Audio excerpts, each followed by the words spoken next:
하나님의 말씀은 창세기 17장 1절부터 10절까지 말씀입니다. 아브라함이 99세 때에 여호와께서 아브라함에게 나타나서 그에게 이르시되 나는 전능한 하나님이라. 너는 내 앞에서 행하여 완전하라. 내가 내 언약을 나와 너 사이에 두어 너를 크게 번성하게 하리라 하시니 아브라함이 엎드렸더니 하나님이 또 그에게 말씀하여 이르시되 보라, 내 언약이 너와 함께 있으니 너는 여러 민족의 아버지가 될지라.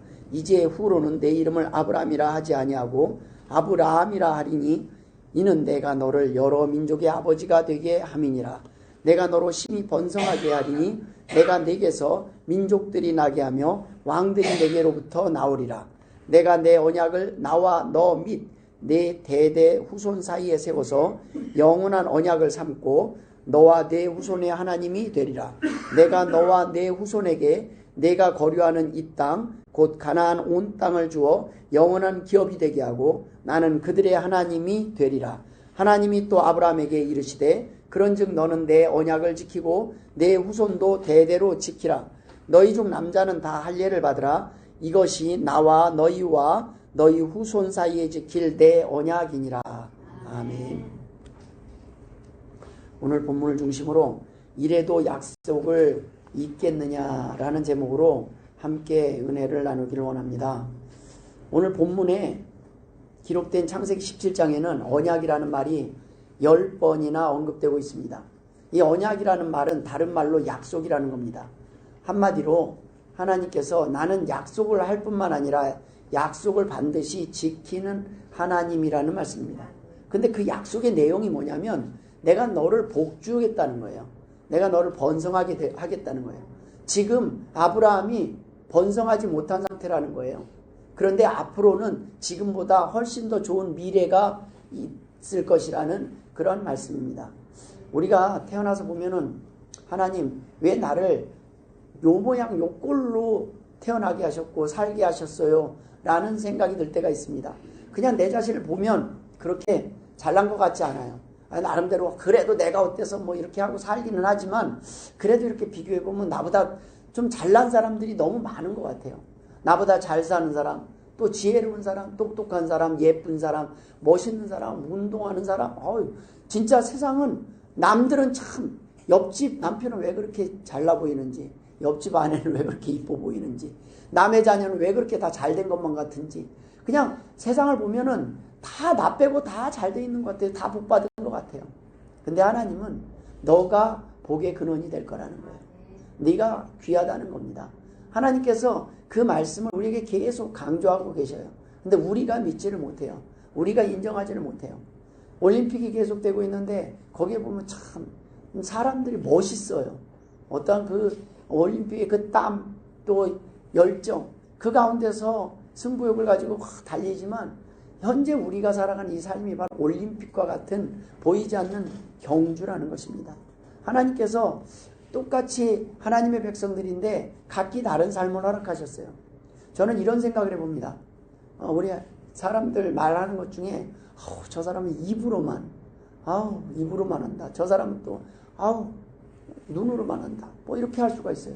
근데 성경은 입은 입으로만 해야지 뭐 입이 기어다니겠어요? 입을 어쩌라고요? 입인데 입이 발 역할을 하면 안 되는 거예요. 그러니까 각자가 자기의 역할이 있어요. 교회는 목사가 설교를 하면 또 손의 역할, 발의 역할 그런 각각의 역할이 달라요. 근데 하나님은 그걸 귀하게 하는데 다 입, 눈, 뭐 이렇게 얼굴에만 이렇게 그냥 위쪽으로만 올라가려고 역할을 사모하고 바라면 발이 없으면 되겠습니까? 하나님은 너희 한 사람 한 사람이 다 귀하다는 거예요. 큰 교회만 역할을 하는 것도 아니고 작은 교회만 모든 교회가 각각의 역할이 있어요.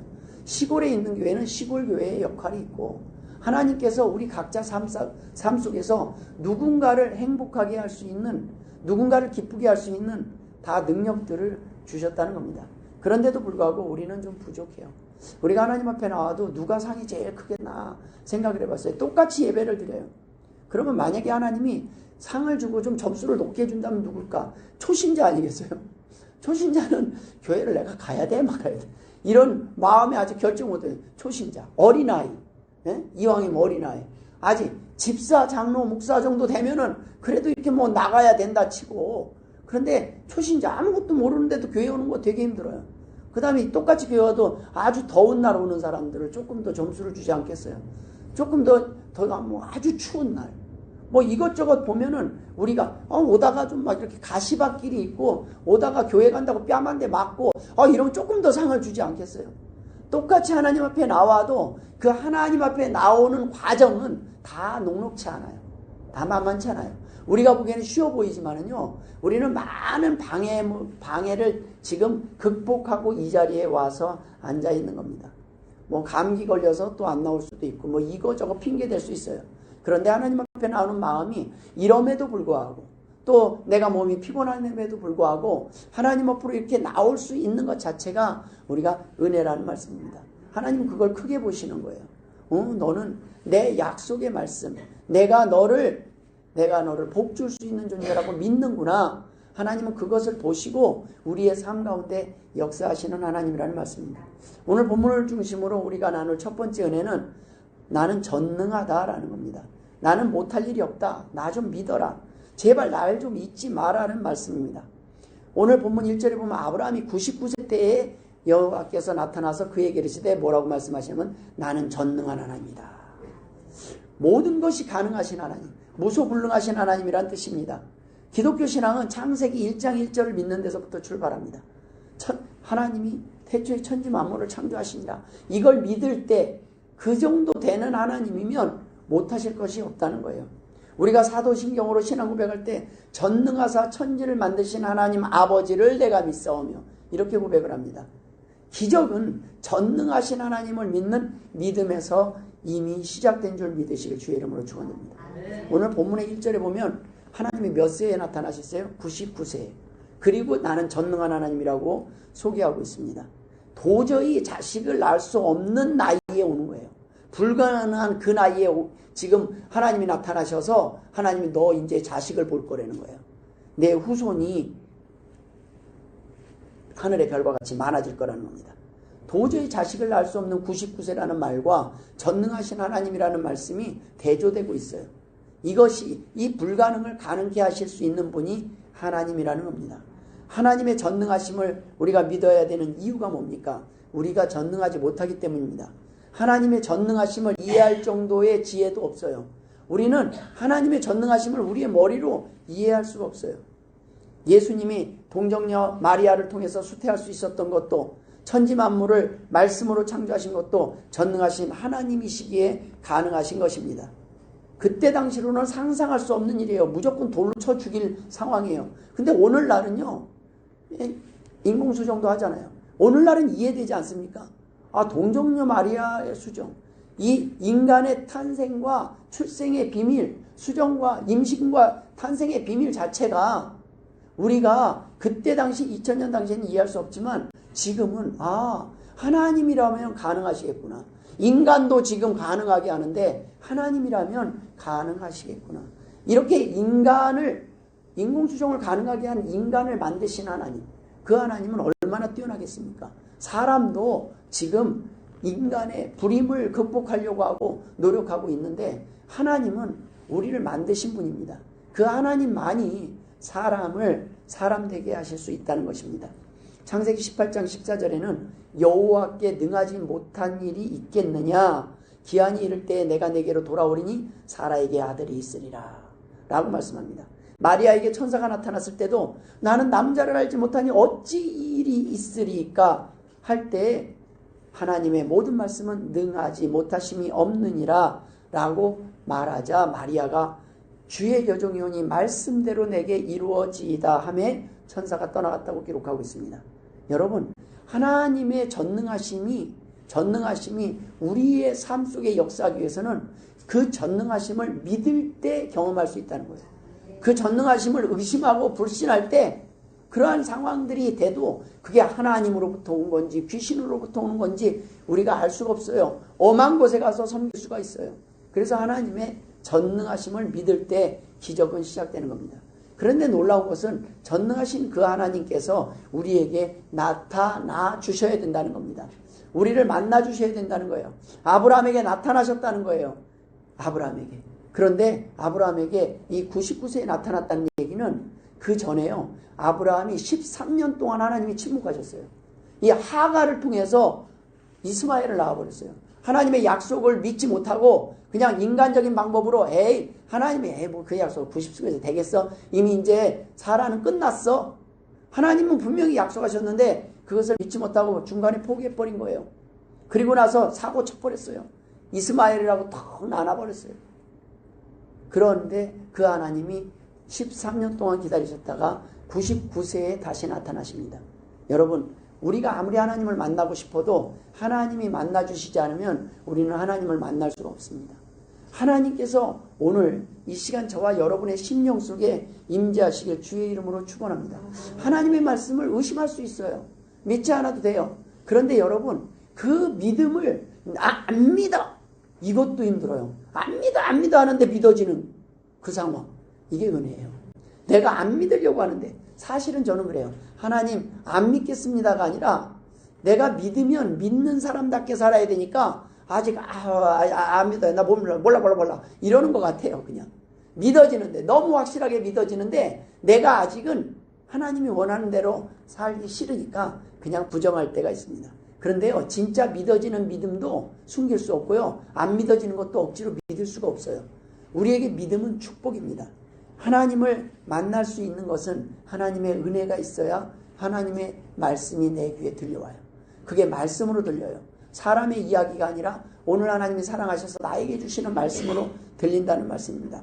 그 하나님의 임재를 경험할 수 없을 때는 우리는 하나님 왜 나에게 침묵하십니까? 이럴 것이 아니라 하나님의 침묵을 원망할 것이 아니라 하나님이 일하지 않으심을 원망할 것이 아니라 왜 하나님께서 침묵하시는지 우리의 삶의 모습을 돌아봐야 될 필요가 있다는 거예요. 왜 하나님이 내 기도에 응답하지 않고 내 오랜 시간 동안 나의 기도에 응답하지 않으시는지, 내가 하나님 앞에 온전히 약속을 믿고 돌아선 있는지, 내가 지금 있는 자리가 어딘지 돌아볼 필요가 있다는 겁니다. 두 번째 하나님이 우리에게 주시는 말씀은 너는 완전하라는 말씀입니다. 여러분, 불가능한 것을 하나님이 명령하지 않으셔요. 우리가 우리 스스로는 하나님을 떠나서는 완전해질 수가 없어요. 그런데 하나님이 도우시면 완전하게 될 수 있다는 거예요. 완전하게 되게 하신다는 거예요. 단지 한 가지가 있다. 버티지 말라는 거예요. 하나님이 도우려고 그러는데 계속 내가 해볼게 이러지 말라는 거예요. 고집하지 말라는 거예요. 너를 완전케 하실 분이 하나님이라는 것을 믿으라는 말씀입니다. 언약을 믿고 말씀에 순종할 때마다 우리는 점점점 완전해질 것입니다. 반대로 우리가 여전히 불완전한 모습, 우리의 삶 가운데 여전히 연약한 모습이 반복되고 있는 것은 무엇입니까? 우리의 삶 가운데 아직도 하나님의 말씀을 믿지 못하고 불순종하는 삶이 계속되고 있다는 겁니다. 전능하신 그 하나님을 만날 때 우리는 순종이 쉬워집니다. 전능하신 하나님을 믿게 될 때 우리는 그 하나님의 말씀에 순종하는 것이 어렵고 힘든 게 아니라 너무나 쉬워지는 거예요. 그로 인해서 하나님의 능력으로 내가 강해지는 겁니다. 불안전했던 내 마음이, 불안했던 내 마음이, 두려움으로 가득 찼던 내 마음이, 미래에 대한 걱정, 근심으로 가득 차고 그 모든 걸 내가 감당하려고 했던 내 마음이 하나님께 맡기고 나서 평안해진다는 말씀입니다. 우리를 도우시는 분이 하나님이라는 말씀입니다. 하나님께서 아브라함에게 자신을 전능하신 하나님으로 소개하신 이후에야 너는 내 앞에서 행하여 완전하라고 말씀하십니다. 전능하신 하나님에 대한 믿음이 우리에게 시작될 때 성도의 삶에 변화가 있을 거라는 겁니다. 하나님을 믿는다면 딱 믿는 만큼 우리는 하나님 앞에 나올 수 있고 행할 수 있고 순종할 수 있습니다. 그런데 때로는 하나님의 그 작은 믿음에서 순종하는 것을 가지고 하나님은 크게 받으실 때가 있다는 거예요. 아브라함은 하나님께 순종을 잘해서 우리가 볼 때는 순종을 처음부터 잘했던 사람으로 착각하기 쉬운데 그러지 않았어요. 아브라함 보면 하나님 믿지 못하고 결국에는 사고쳐서 이스마엘 낳았어요. 아브라함은 처음에는 하나님을 위해서 사는 삶이 아니라 아내인 사라를 위해서 살던 사람이었어요. 아내 바라기에 아내 바라기. 아내 말이라면 그냥 껍벅 죽는 거예요. 여러분, 사람의 사랑은 조건에 따라 변해도 아내 사랑하라는 그 말씀은 변하지 않습니다. 무슨 말씀입니까? 아내의 사랑이 처음 결혼했을 때처럼 변함없이 계속되기를 원하면 아내를 전도해야 돼요. 아내의 믿음이 자라야 돼요. 왜요? 말씀에는 말씀에는 너희가 남편을 순종하고 남편에게 순종하라고 기록되어 있거든요. 또 남편도 마찬가지입니다. 아내도 마찬가지입니다. 아내를 사랑하라고 기록되어 있거든요. 이 말씀은 변하지 않아요. 변하지 않는 하나님의 말씀을 통해서 우리가 제자리로 돌아올 때 우리의 사랑이 깊어지는 거예요. 그런데요, 그렇지 않으면 사람은요, 시간이 지날수록 실망을 해요. 그리고 시간이 지날수록 약해져요. 왕년에 그 사람이 없어진 거예요. 어느 날 보니까 참 그래도 우리 신랑이 왕년에는 좀 그래도 멋있었는데 점점 이제 쭈글쭈글. 우리 아내가 그래도 예쁜데 왕년에 근데 이제 점점 주름도 차고. 사람들의 눈에 보면 우리는 점점 퇴색해요. 점점 약해져가요. 없던 병도 점점 생기고 언제 생길지 몰라요.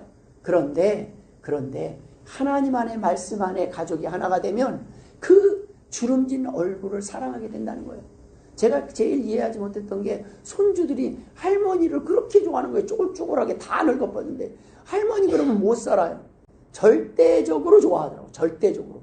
그럼 그래도 제가 조금 더 우리 어머니보다는 좀 그래도 아직은 피부가 좀 탱탱한데 그래도 손주들은 할머니 뭐가 좋을까? 그 다음에 할머니를 이렇게 따져보면요, 별로 바랄 게 없어요. 이제 돌아가실 날이 얼마 없어서. 잘 보이려면 부모에게 잘 보여야지. 그래도 조금이라도 젊은 부모에게 잘 보여야 되는데 이제 곧 돌아가실 날 얼마 안 남은 할머니들을 좋아해요. 왜요? 사랑하기 때문입니다. 우리는요, 이 땅에서 사랑해야 될 존재가 많이 있습니다. 사랑을 하는데 내가 내 부모에게 사랑하는 건 그건 당연한 거예요. 그런데 며느리는 시어머님 사랑하는 게 더 귀한 거고 사위는 장모님 사랑하는 게 더 큰 거예요. 그 다음에 거기는 그래도 조금 한 달이라도 거쳐 있어요. 근데요, 피 한 방울 안 섞인 저와 여러분 사랑하는 게 더 큰 사랑이에요. 우리는 아무 사랑하지 않아도 될 이유들인데 만나서 잘 섬기고 사랑하는 거 얼마나 큰 사랑입니까? 이런 내 이웃을 내 몸과 같이 사랑할까지 확장이 되는 거예요. 이 세상은 가족의 범위 안으로 줄어드는데 그걸로 더 가면은 나중에 자기 자신 나 사랑에 바빠서 둘이 빠지는데 구경보트가 안 하면은 그냥 마누라를 밀어낼지 아는 남편을 밀어낼지 몰라. 일단 나 살고 보자가 될지 모르겠어요. 그런데 하나님은 이웃을 사랑할 수 있기를 바란다는 말씀입니다. 너희에게 그게 가능하다는 거예요. 왜요? 하나님께서 보상하신다는 믿음이 있기 때문이에요. 하나님께서 그것을 결코 잊어버리지 않는다는 믿음이 있기 때문입니다. 이 땅에 우리가 선을 행할 수 있는 힘은 하나님의 약속 때문에 가능한 겁니다. 하나님의 약속, 하나님의 보상의 약속이 없이는 선하게 사는 것이 미련한 거예요. 왜 선하게 살아야 됩니까? 왜 내가 양보하면서 살아야 됩니까? 그러나 여러분, 하나님을 믿을 때 우리는 양보할 수 있습니다. 아담처럼 아브라함도 아내의 말을 잘 거절하지 못했어요. 아내가 신이었고 아내가 전부였습니다. 너무 이쁜 거예요. 어떻게 하면 아내를 기쁘게 할까를 생각하고 아내의 말을 하나님의 말씀보다 우선으로 살았습니다. 우리도 마찬가지입니다. 어떤 사람은 아내 바라기, 남편 바라기, 자녀 바라기, 돈 바라기. 지금 아브라함은 아내 사레의 말이라면 이스마엘의 일이라면 껌뻑 죽습니다. 뒤늦게 얻은 이스마엘, 첩을 통해서 낳았던 상관없이 지금 그냥 오로지 13년 동안 하나님이고 뭐고. 아브라함도 하나님을 안 찾은 것 같아요. 내 은혜가 내게 족합니다. 이제 상속자도 있고 나는 걱정할 게 없습니다. 그렇게 껌뻑 죽는 대상이 바로 우리가 섬기는 신이에요. 내가 지금 무엇 때문에 껌뻑 죽는가를 잘 봐야 돼요. 하나님 안에서 아내를 사랑하고 하나님 안에서 남편을 사랑하는 사람은 끝까지 사랑할 수 있지만 내가 어떠한 조건 때문에 사랑하는 것은 시간이 지나면 약해지게 됩니다. 사람이 우상이 돼버리고 자녀가 우상이 돼버리면 하나님께서는 그것이 순서가 바뀌었다는 거예요. 하나님 앞에서 이제 네가 사랑해보라는 겁니다. 순종해보라는 겁니다. 하나님의 똑같은 사랑이에요. 그런데 하나님의 말씀을 근거해서 아내를 사랑하면요, 아내도 사랑받고 하나님의 말씀도 순종하고 일거양득이에요. 양쪽 다 하나님께도 복을 받고 아내도 남편도 복을 받는 거예요. 자녀도 복을 받는 거예요. 그래서 우리가 똑같은 일을 해도 어떤 게 더 힘있고 어떤 게 더 지치지 않는 사랑을 할 수 있냐는 말씀입니다. 하와가 하나님이 아닌 뱀의 말을 우선으로 들었기 때문에 베드로 역시 하나님을 잊고 사람만 바라보고 두려워서 예수님을 3번이나 모른다고 부인했던 것은 다 하나님이 우선순위가 안 됐다는 말씀입니다. 골로새서 3장 23절에는 무슨 일을 하든지 마음을 다하여 죽게 하듯 하고 사람에게 하듯 하지 말라라고 말씀하셨습니다. 이제는 아내의 종, 자식의 종, 돈의 종, 사람의 종이 되지 말고 하나님의 종이 되보라는 겁니다. 하나님의 종이 되어서 아내를 사랑하려고 그러면요, 아내가 사랑할 만한 이유가 없고 남편이 사랑할 만한 이유가 없어질 때 힘을 발휘해요. 왜? 이제는 내 의지, 내가 예전에는 아내가 뭘 미운 짓을 하면 미운 짓을 한 것이 근거가 돼서 내가 미운 짓을 해도 됐어요. 남편에게도 마찬가지입니다. 그런데 하나님께 한번 물어보세요. 뭐라고 하나? 하나님은 사랑해라. 하나님의 명령에는 피할 방법이 없습니다. 그렇게 해서 가정이 회복되고 나라가 회복되고 우리가 세상에서 살아갈 때 서로 힘이 되는 존재가 된다는 말씀입니다. 하나님께서는 하나님 앞에서 너희가 하나님의 말씀에 순종해서 사랑을 하면 하나님께로부터도 복을 받고 너희가 너의 삶 가운데서도 복을 받는다는 말씀입니다. 그래서 너는 내 앞에서 행하라는 말씀은 하나님의 말씀에 순종하라는 겁니다. 너희가 듣는 것에 그치지 말라는 거예요. 이젠 듣고 끝나는 것이 아니라 그것을 한번 지켜보라는 겁니다. 우리가 지금처럼 교회에서 예배드릴 때만이 아니라 우리의 일상생활과 평범한 대화 중에서도 하나님의 임재하심을 깨닫고 그분 앞에서처럼 사는 삶을 말씀하시는 것입니다. 그것 자체가 너희에게 축복이고 축복이 시작되었다는 말씀입니다. 너희 대대가 너희 대대 후손 사이에 하나님께서 영원한 기업이 되게 하시겠다는 말씀입니다. 세 번째 우리에게 주신 은혜는 너는 기억하라는 겁니다. 믿음의 삶을 통해서 축복의 주인공이 되고 싶지 않은 사람들은 없을 것입니다. 중요한 것은 이 하나님의 말씀을, 하나님의 은혜를 잊어버린다는 거예요. 내가 여기 와서 예배드릴 때는 하나님이 좀 계신 것 같아요. 근데 여기 나가면 하나님이 없는 것처럼 그렇게 살아요. 하나님이 안 보여요. 교회 밖에 나가면 내가 누구인지 잊어버린다는 겁니다. 그것을 하나님은 알고 계셨어요. 그래서 어떻게 하십니까? 오늘 본문에는 두 가지 명령을 하십니다. 하나는 이름을 바꿔주셔요. 또 하나는 할례를 명하십니다. 여러분, 잊지 않는데 이거보다 좋은 방법이 없습니다. 저도 요즘 자꾸 깜빡깜빡합니다. 마당에 계란을 가지러 나갔다가 뭘 가지러 나갔는지를 잊어버려요. 또 어쩔 때는 종이에 써가지고 갔다가 내가 종이에 써가지고 나왔다는 걸 잊어버려요.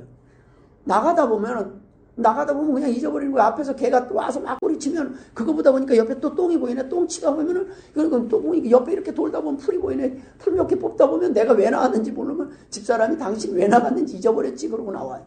우리가 세상에서 하나님을 오늘 여기서 예배드릴 때는 하나님이 보이는데 여기 나가서 보면 안녕하세요 뭐 인사하고도 뭐 하다 보면 집에 가다 보니까 또 개가 와서 막 헥헥거리고 가다 똥을 밟고 막 이러다 보면 이제 금세 그동안 받은 은혜는 싹 잊어버리고 오늘 그 여기서 받은 기쁨 다 사라지는 거예요.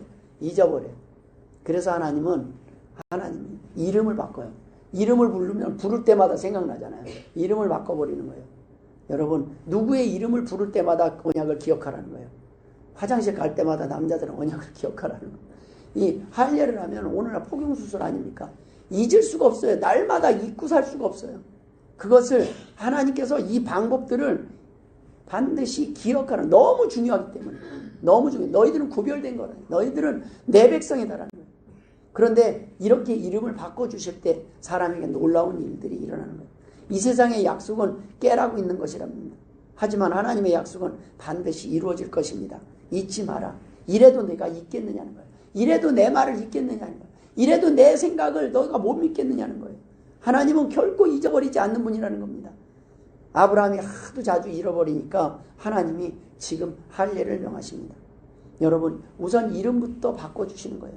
저도 이 목사 될 때 제 신이라는 이름 놔두고 뭐 다윗으로 김다윗으로 바꿀까 뭘로 바꿀까 이름 한번 바꿔. 근데 이름 바꾼다고 사람이 달라지겠습니까? 그 마음이 그 정도로 강하게 달라질 때 그 사람이 변하기 시작한다는 거예요.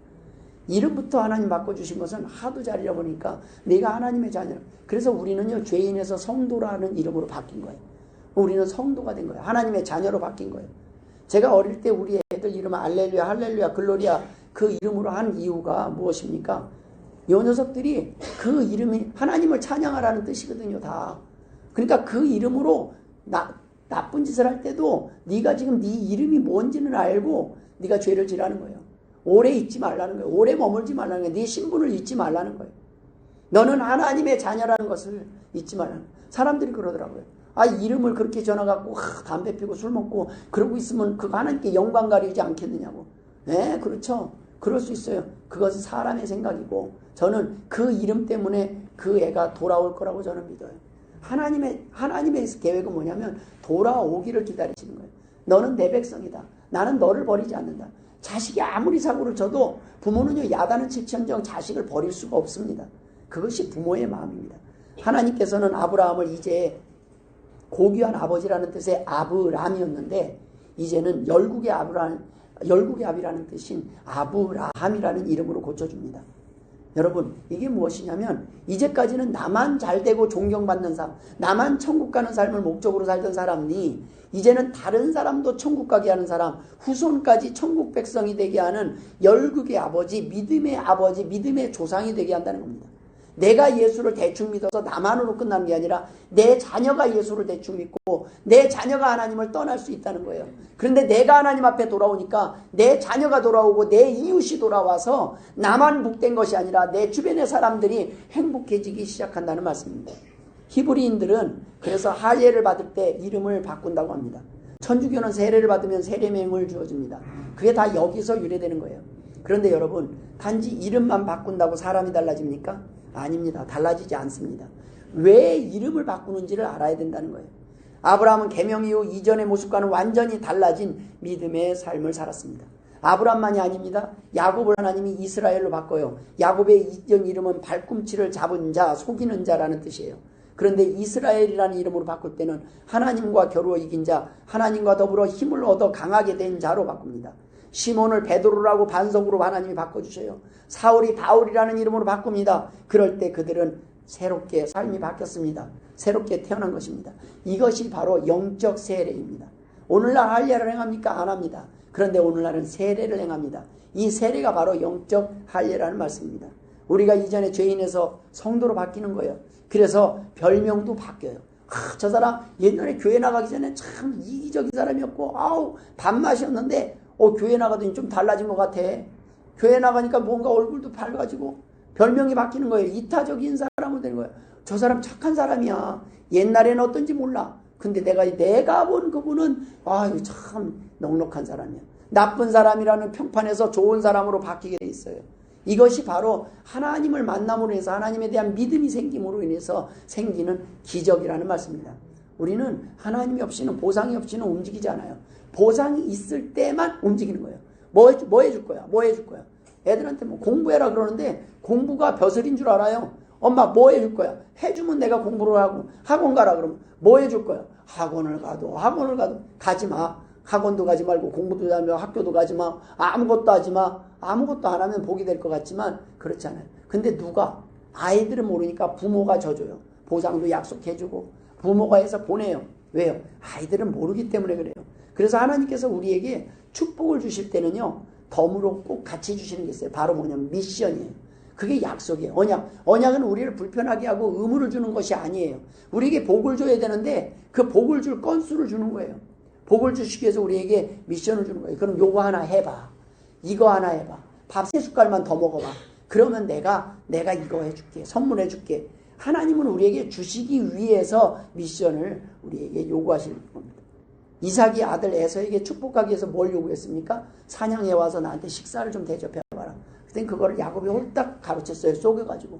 참 보면 속여갖고 뭐 복이 된 것 같은데 야곱이요. 그 대신 축복을 받아갖고 복 받은 게 아니에요. 야곱은요. 기도가 하나님께 하는 기도가 능력임을 믿었어요. 하나님을 이름으로 걸고 부모가 해주는 그 기도가 능력임을 믿었기 때문에 그 믿음 때문에 복을 받은 거예요. 그런데 속인 거는요. 그 뒤로 그 야곱은 그대로 라반에게 가서 쏟고요. 야곱은 그대로 쏟아요. 그 벌을 그대로 받습니다. 그 방법과 상관없이 마음 중심이 하나님은 전능하신 분이다. 하나님은 복을 주신 분이다. 근데 그 복을 장자에게만 준다. 그러니까 장자에게 형 그럼 팥죽 줄 테니까 팔어. 그때 형이 팔아요. 둘 다 복 받을 수도 있어요. 그런데 형은 그 하나님으로부터 오는 복의 가치를 가볍게 여겼습니다. 여러분, 우리가 하나님 앞에 나왔을 때 받는 할례가 무엇입니까? 언약의 백성이라는 표식입니다. 여러분, 성별 구별의 의미가 있습니다. 너는 다르다라는 거예요. 너는 깨끗한 백성이라는 거예요.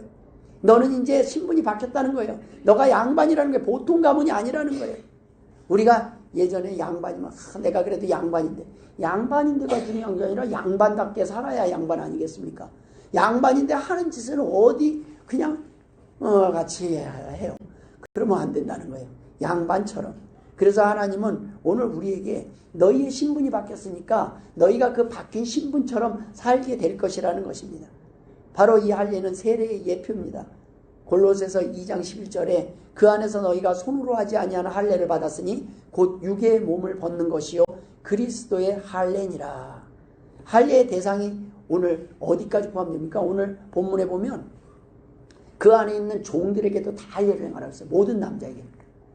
무슨 말씀이냐면 모든 이방인에게까지 다 하나님의 구원은 동일하게 임한다는 거예요.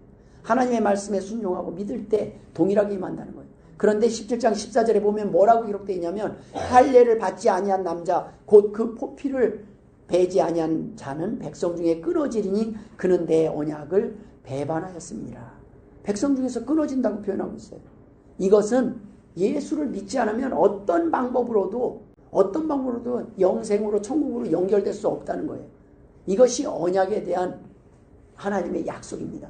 하나님은요 순종하는 자에게는 반드시 주는데 중요한 것은 그냥 표면적인 할례가 아니라 이 믿음, 하나님에 대한 믿음, 왜 할례를 행했는지 그것이 전해져 나가는 거예요. 이스라엘 백성에게.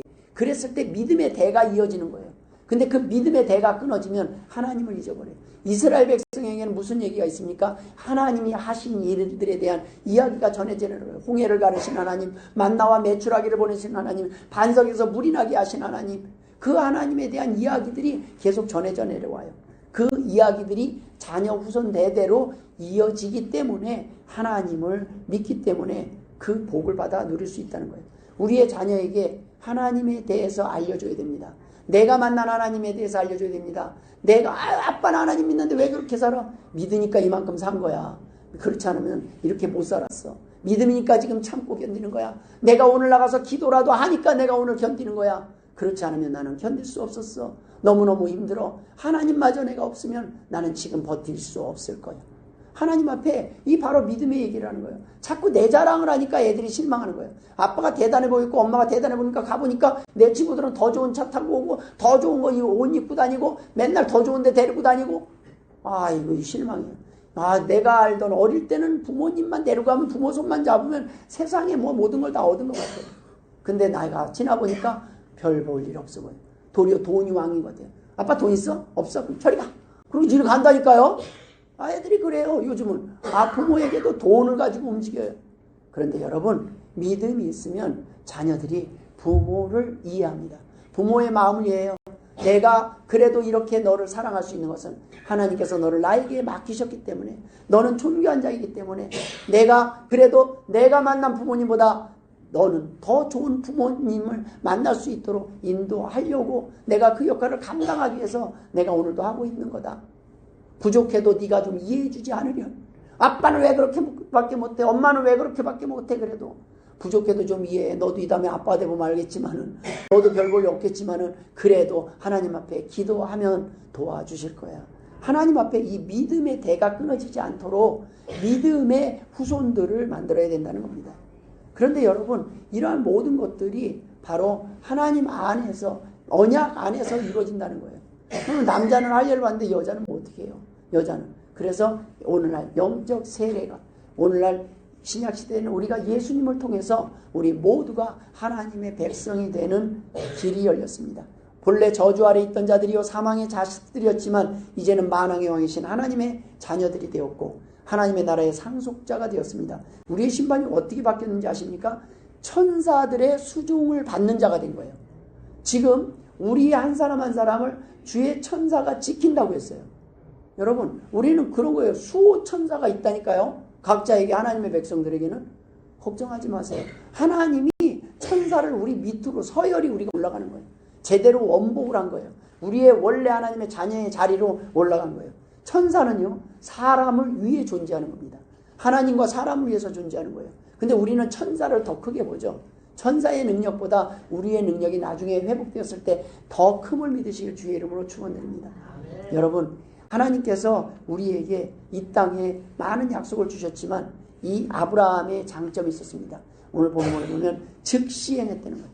우리가 즉시 행하지 않으면 마음이 변해요. 여기 나오면 조금 결단, 여기서는 뜨거운데 나가면 잠깐만 또 이것저것 생각하다 보면 자꾸 미루게 돼 있어요.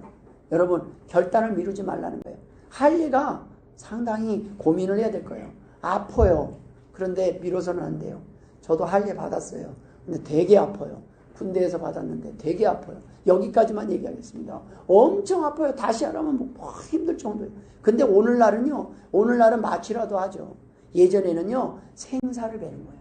그것도 돌 같은 걸로, 날카로운 돌로 해갖고 이걸 베는 건지 찢는 건지 깨는 건지 짓이기는 건지 모르겠지만 그러한 방법이에요. 이거는요, 보통 결심이 하지 않으면 안 돼요. 그런데 이렇게 할 때 만약에 그 이후 부족이 쳐들어오면요, 다 죽는 거예요. 꼼짝 못해요. 그런데 그러한 모든 상황 속에서도 하나님의 약속을 믿고 그것을 실천합니다. 실천을 했을 때 하나님의 은혜가 임하는 거예요. 이것을 실천할 수 있는 것이 믿음이라는 말씀입니다. 우리가 하나님의 말씀을 계속 들을 거예요. 하나님의 말씀을 여러 가지 지금 우리가 성경에서 창세기부터 계속 우리는 여기저기를 하나님이 우리에게 말씀을 통해서 알려주고 계세요. 그런데 모든 것을 다 지킬 수는 없을 겁니다. 그러나 오늘 내게 주신 말씀, 오늘 내게 주신 은혜, 그거 하나씩 순종하면서 가다 보면 어느 날 우리가 하나님이 원하시는 모습을 하고 있을 것이고, 어느 날 우리는 많은 사람들을 행복하게 하고 있을 것이라는 말씀입니다. 전능하신 하나님을 믿고 하나님 앞에서 살아가며 마음으로 고백하고 구원에 이르는 믿음의 사람들이 되기를 주의 이름으로 축원드립니다. 기도하겠습니다. 하나님 아버지 은혜를 감사드립니다. 오늘 하나님 앞에 나오게 하신 하나님, 말씀을 듣고 끝나는 자가 아니라 하나님의 말씀대로 순종하여 하나님이 원하는 복을 누리고 경험하는 간증하는 주의 백성들 되게 하여 주옵소서. 감사하며 예수님의 이름으로 기도드리옵나이다.